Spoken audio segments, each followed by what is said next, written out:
बिहार की पूर्णिया सीट पर मुकाबला कांटों का हो गया है। यहां पहले आरजेडी ने बीमा भारती को उतारा तो पूर्णिया सीट की शर्त पर कांग्रेस में शामिल हुए पप्पू यादव ने निर्दलीय कैंडिडेट के तौर पर पर्चा भर दिया है, जिससे इस सीट पर इंडी गठबंधन के कैंडिडेट की मुश्किलें बढ़ गई हैं। पप्पू यादव ने पूर्णिया से पर्चा भरा तो पूर्णिया के लोगों को संबोधित करते हुए इमोशनल कार्ड भी खेला और भाषण देते हुए रो पड़े। पप्पू यादव ने लालू फैमिली पर अटैक किया तो एक बार फिर से पूर्णिया नहीं छोड़ने की बात दोहराई।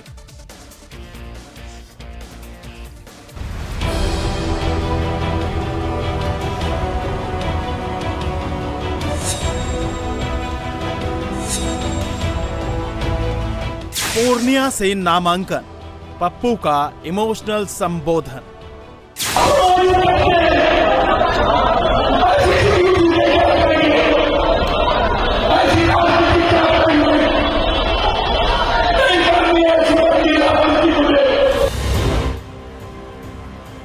चौदह दिनों तक किसने किया पप्पू को टॉर्चर?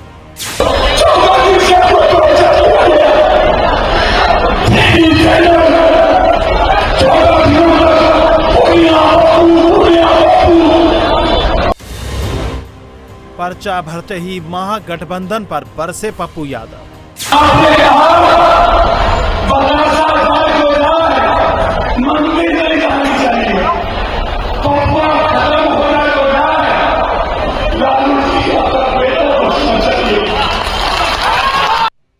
पूर्णिया सीट से निर्दलीय ताल ठोकने के बाद पप्पू यादव ने पहले तो इमोशनल कार्ड खेला, पूर्णिया की जनता को सर आंखों पर रखते हुए भावुक भी हुए और फिर लालू परिवार से लेकर महागठबंधन तक की बखिया उधेड़ दी।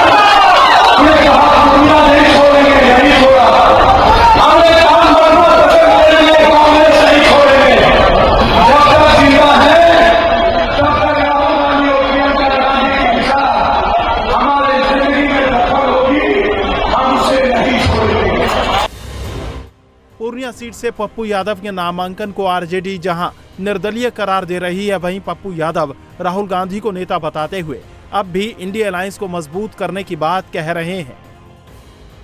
सीट पर पप्पू यादव वो नामांकन किया, वो निर्दलीय लड़ रहे हैं ना, उनका विवेक है, मैं उस पर क्या टिप्पणी करूं? प्रधानमंत्री सीट पर पप्पू यादव वो नामांकन किया, वो निर्दलीय लड़ रहे हैं ना, उनका विवेक है, मैं उस पर क्या टिप्पणी करूं? प्रधानमंत्री नफरत का मतलब राजनीति नहीं है और राजनीति में दुश्मनी नहीं देखी जाती। मैं इंडिया गठबंधन को मजबूत करूंगा, मेरा संकल्प राहुल गांधी है। दरअसल पप्पू यादव पहले भी पूर्णिया सीट से 2 बार सांसद रहने के साथ साथ अलग अलग दलों और सीटों से 5 बार सांसद और 1 बार विधायक रह चुके हैं। इनकी गिनती कोशी और सीमांचल के बड़े नेता के तौर पर होती है। 2024 के लोकसभा चुनाव को देखते हुए पप्पू ने सीमांचल और पूर्णिया में पसीना भी बहाया था। लगातार लोगों के बीच जाकर लोकसभा चुनाव की तैयारी की थी।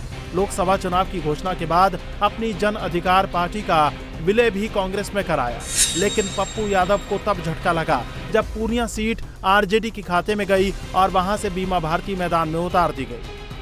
अब पप्पू यादव के फाइट में आने से पूर्णिया का मुकाबला त्रिकोणीय हो गया है।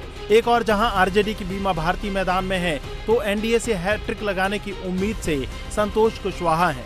वहीं पप्पू यादव ने निर्दलीय पर्चा भरकर आरजेडी की फाइट को टफ कर दिया है। इन तीनों प्रत्याशियों में जीत चाहे किसी की भी हो, लेकिन सबसे ज्यादा चर्चा इन दिनों पप्पू यादव की ही है।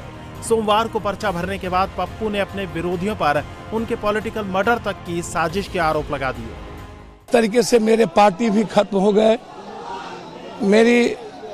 हमें सिर्फ उस परिवार का आशीर्वाद प्राप्त है और बहुत सारे लोगों ने जिस तरीके से साजिश की हमें पॉलिटिकल डेथ और मर्डर करने की, हमेशा से पूर्णिया की जनता पप्पू यादव को जात पात से ऊपर और पहली बार पूरे देश के दिलों में पप्पू यादव बेटे की तरह बैठाया है।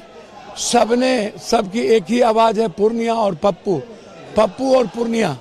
और आज पहली बार ना कोई दल है, ना कोई जात है, ना कोई धर्म है, ना कोई मजहब है, सिर्फ एक बेटा है, एक इंसानियत है।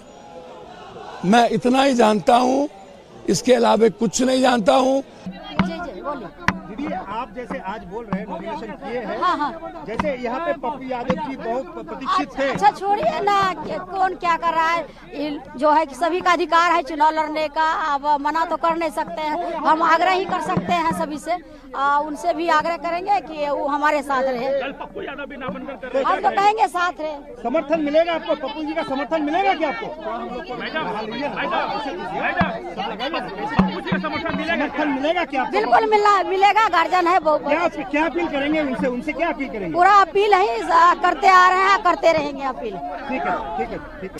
पूर्णिया लोकसभा सीट में 6 विधानसभा क्षेत्र बनमनखी, धमदाहा, रुपौली, कस्बा, पूर्णिया और कोढ़ा आते हैं। 2020 के असेंबली इलेक्शन में इन 6 में से 3 सीट पर बीजेपी, 2 पर जेडीयू जबकि 1 सीट पर कांग्रेस ने जीत दर्ज की थी। पूर्णिया की 6 में से 5 विधानसभा क्षेत्रों पर 2020 में एनडीए की जीत हुई थी। हालांकि रुपौली से जेडीयू विधायक बीमा भारती इस बार जेडीयू छोड़कर आरजेडी से मैदान में है।